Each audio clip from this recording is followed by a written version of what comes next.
कि मैं कुर्सी के ऊपर बैठूंगा, सोफे के ऊपर मेरा बाप बैठेगा करके, और तुम मुसलमानों कुर्सियां उठाओ, तुम मुसलमानों शतरंजियां उठाओ, ये काम करो करके। हमने मुसलमानों के अंदर एक यकीन पैदा किया है कि नहीं, हम इम्तियाज़ जलील जी हमारे स्कूल के मित्र हैं, यानी वो कि हमारे मित्र ही हैं, ऐसा कोई नहीं है, लेकिन मित्रता अलग होती है। और निश्चित तौर पर जो सियासी मैदान में जब अपन काम करते हैं तो अपने अपने आइडियोलॉजी से, अपने अपने विचारधारा से काम करते हैं। तो हमारी विचारधारा सेक्युलर विचारधारा है, हम सेक्युलर विचारधारा को आगे लेके जाना चाहते हैं। अगर इम्तियाज़ जी अगर सही में सेक्युलर विचारधारा स्वीकारते हैं तो उनका स्वागत रहेगा। देखिए, मैं राजेश टोपे साहब को यही कहना चाहूँगा कि आपका सेक्युलरिज्म का डेफिनेशन और मेरे सेक्युलरिज्म का डेफिनेशन के अंदर बहुत फ़र्क है।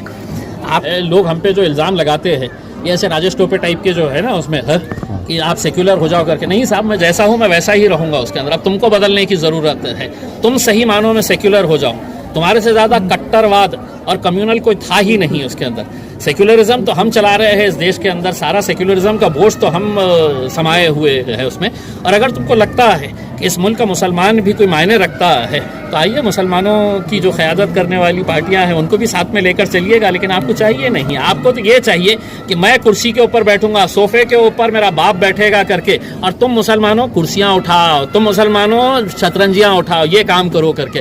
हमने मुसलमानों के अंदर एक यकीन पैदा किया है कि नहीं, हम अपनी अपनी जगह के ऊपर कौन हारेगा कौन जीतेगा ये तो मेरा रब जानता है ना। इसको हर्षवर्धन साहब तय कर सकते हैं, ना खैरे साहब तय कर सकते हैं। कोई हारेगा कोई। आता प्रश्न लोकसभेचा विचारतो की हर्षवर्धन जाधव हे उभे होते म्हणून तुम्ही जिंकून आले होते मताचा विभाग घेऊन, मात्र यंदा हर्षवर्धन जाधव यांनी चंद्रकांत खैरेंना पाठिंबा जाहीर करून टाकला। काय लोकसभेची निवडणूक असेल? बघा काय आहे की निवडणुकीच्या वेळेस जे आहे ना, लोक सुप्रीम असतं। कोणत्या नेत्याच्या सांगण्यावरून असं होत असेल तर त्या नेत्यांची खूप म्हणजे त्यांचा इम्पॉर्टन्स खूप वाढलेला असेल। पण सुप्रीम जे लोक हे इलेक्शनच्या वेळी लोक जे आहे, इलेक्टोरेट जे आहे ते सगळ्यात महत्त्वाचं आहे, आणि ते कोणत्या बाजूने जाणार आहे मी सांगू शकत नाही। मी एक प्रामाणिक प्रयत्न करणार आहे, लोकांच्या मनामध्ये आहे, लोकांच्या हृदयामध्ये आहे, तर ते मला मत देतील। नाही मी आहे, मी काही काम केलं नाही, मी फक्त भाषणं केले आणि काहीही चांगले काम केलं नाही, तर लोक मला मतदान द्यायलाही नको। म्हणजे जोपर्यंत मी हे लोकांना सांगतो की आपण निवडणुकीपूर्वी आपण राजनीती करतो, पण 4.5 वर्ष जे आहे तुमचा नेता तुमच्या समोर नाही आहे, तुमच्या सुखदुःखमध्ये नाही आहे, तर त्याला पुन्हा कशा मतदान करणार आहे। मी एकदा लोकांनी मला खासदार निवडून दिलेले आहे। आता समजा की लोकांची जी अपेक्षा होती त्याच्यामध्ये मी खरं उतरला असेल तर ते मला मतदान करतील, नाही उतरला तर तुम्ही कोणीही सांगो कितीही सांगो ते नाही करणार आहे। तर आहे आता त्यांनी कोणाला पाठिंबा द्यायचा ते त्यांचा अधिकार आहे, इख्तियार आहे, पण निवडणुकीच्या वेळी सर्व राजनैतिक पक्षांना निवडणूक लढण्याचा अधिकार आहे।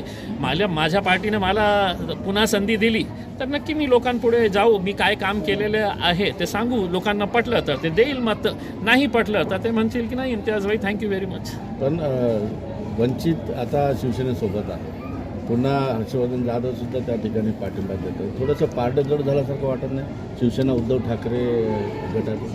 साहेब की आहे, मी जास्त इलेक्शनच्या बाबतीत चिंता करत नाही। त्याचं कारण एक आहे की मी मागच्या 4 वर्षामध्ये मी लोकांमध्ये राहिलो, मी लोकांचे कामं केले, जितका माझ्या इख्तियारीत होतं ते काम करण्याचा मी प्रामाणिक एक प्रयत्न केलेला आहे। आता निवडणुकीच्या काळात असं नाही आहे की अलायन्स झाल्यानंतर हे होतं ते होतं।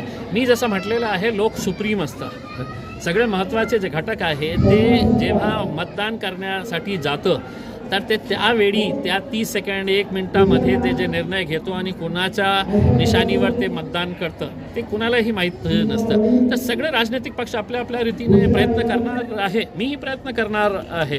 जमलं तर ठीक, नाही जमलं तर मला असं कळेल की काहीतरी माझ्यामध्ये कमतरता राहिली असती म्हणून लोकांनी मला निवडून नाही दिलेले आहे। मी काही चांगलं काम केलं असेल तर मला नाही वाटतं की मला कुणाच्या समोर जाऊन की बाबा मला सपोर्ट करा ना, तू माझ्यासोबत अलायन्स करा ना, काही करण्याची आवश्यकता नाही असं मला वाटतं। सर एक सवाल मेरे लिए थैंक यू सर। एक सवाल, कल राजेश टोपे साहब से मेरी बात हो रही थी गठबंधन को लेकर, उन्होंने सवाल किया था कि उन्होंने कहा था खासदार साहब अगर सेकुलर बन जाते हैं तो उनका वेलकम है, क्या कहेंगे इसका जवाब क्या देंगे? देखिए, मैं राजेश टोपे साहब को यही कहना चाहूँगा कि आपका सेक्युलरिज्म का डेफिनेशन और मेरे सेक्युलरिज्म का डेफिनेशन के अंदर बहुत फ़र्क है।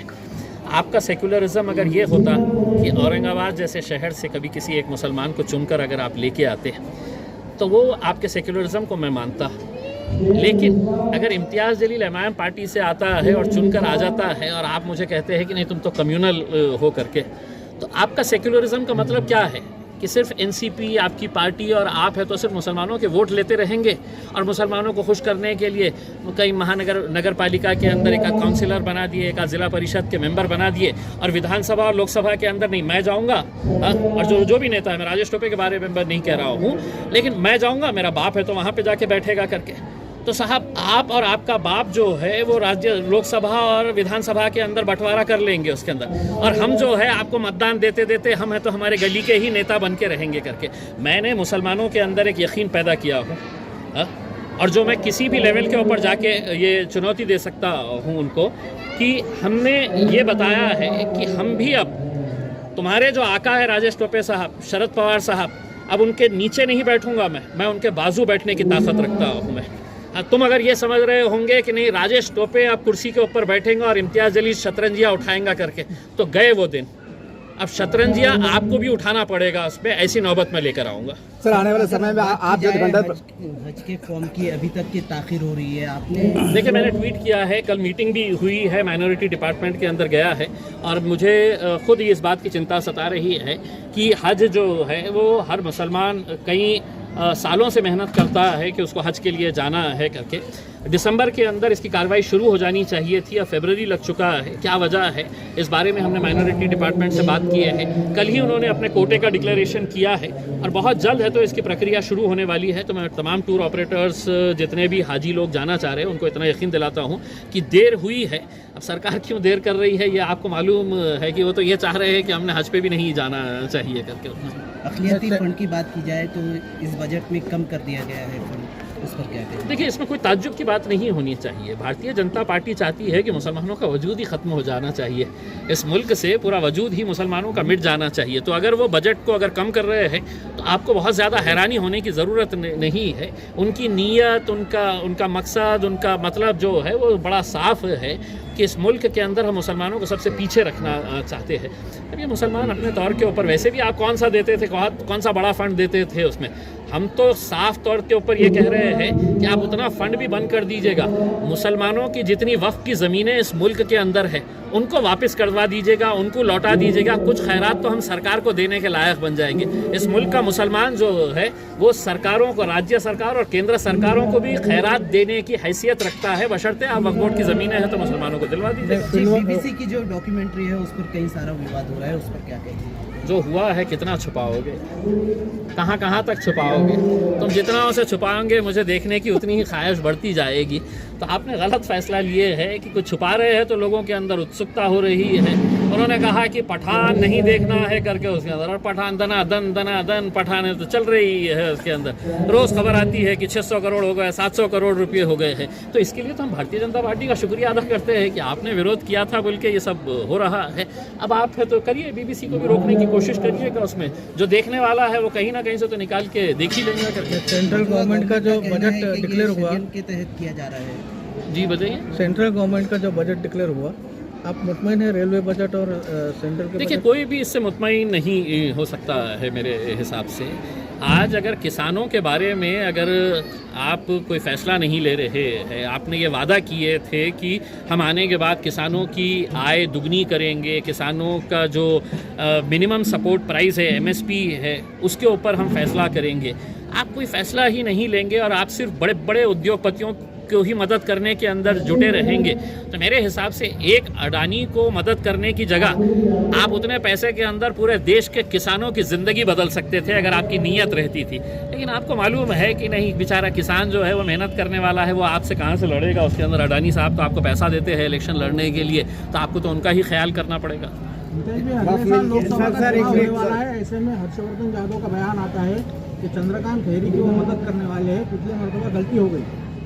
वो आपके दोस्त भी रह चुके हैं, तो क्या कहेंगे आप? नहीं, मैं उनको नेक ख्वाहिशात दूंगा। अच्छा लड़का है, यंग लड़का है, एजुकेटेड लड़का है, तो उसको मैं पूरी तरीके से मैं चाहूँगा कि ऐसे बच्चों ने राजनीति के अंदर आना चाहिए, जो इनके अंदर एक एग्रेशन है। राजनीतिक अपनी अपनी जगह के ऊपर, कौन हारेगा कौन जीतेगा ये तो मेरा रब जानता है ना। इसको हर्षवर्धन साहब तय कर सकते हैं, ना खैरे साहब तय कर सकते हैं। कोई हारेगा कोई जीतेगा उसमें, लेकिन मेरी नई ख्वाहिशात हर्षवर्धन पाटिल के साथ है, क्योंकि जिस किसी पार्टी के अंदर रहे, तुम्हारे जैसे नौजवान लड़कों ने राजनीति के अंदर आना चाहिए। इससे बढ़कर और मैं क्या उनको ख्वाहिशात दे सकता वक्फ मिल्कियत के तहफ़्फ़ुज़ के लिए सर आपने इसके पहले भी बोले थे, आप क्या कदम उठाने वाले हैं?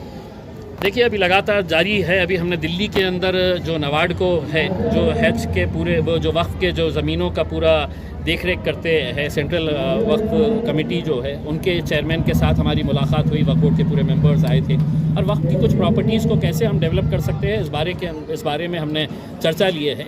लेकिन आपको साफ तरीके से बता दूं कि वक्फ के अंदर इतनी गंदगी इतने सालों से भरी पड़ी है कि कम वक्त के अंदर इसके अंदर कुछ बहुत बड़ा बदलाव होगा ऐसा नहीं है। लेकिन हमारी तरफ से ईमानदारी के साथ एक कोशिश जारी है। इंशाल्लाह अल्लाह अगर चाहा तो उसमें कामयाबी। सर नए कितने बच्चे अभी वक्फ बोर्ड में भरने वाले हैं आप? देखिए, उसके बारे में मैं नहीं सर मेरा आखिरी सवाल, आने वाले समय के अंदर MIM महाविकास आघाड़ी के चुनाव के मतलब पक्ष में है आप, उनके मतलब साथ जाने के? देखिए, देखेंगे। हमने तो खुली चुनौती दिए है। लोग हम पे जो इल्ज़ाम लगाते हैं, ये ऐसे राजेश टोपे टाइप के जो है ना उसमें कि आप सेक्युलर हो जाओ करके, नहीं साहब, मैं जैसा हूँ मैं वैसा ही रहूँगा उसके अंदर। अब तुमको बदलने की ज़रूरत है। तुम सही मानों में सेक्युलर हो जाओ। तुम्हारे से ज़्यादा कट्टरवाद और कम्युनल कोई था ही नहीं उसके अंदर। सेक्युलरिज्म तो हम चला रहे हैं इस देश के अंदर, सारा सेक्युलरिज्म का बोझ तो हम समाये हुए है उसमें।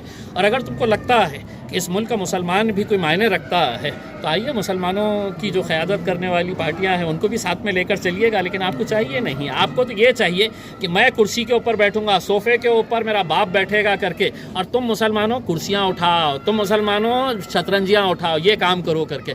हमने मुसलमानों के अंदर एक यकीन पैदा किया है कि नहीं, हम भी जाएंगे लोकसभा में, हम भी जाएंगे विधानसभा में, हम भी जाएंगे। शुक्रिया। Thank you sir.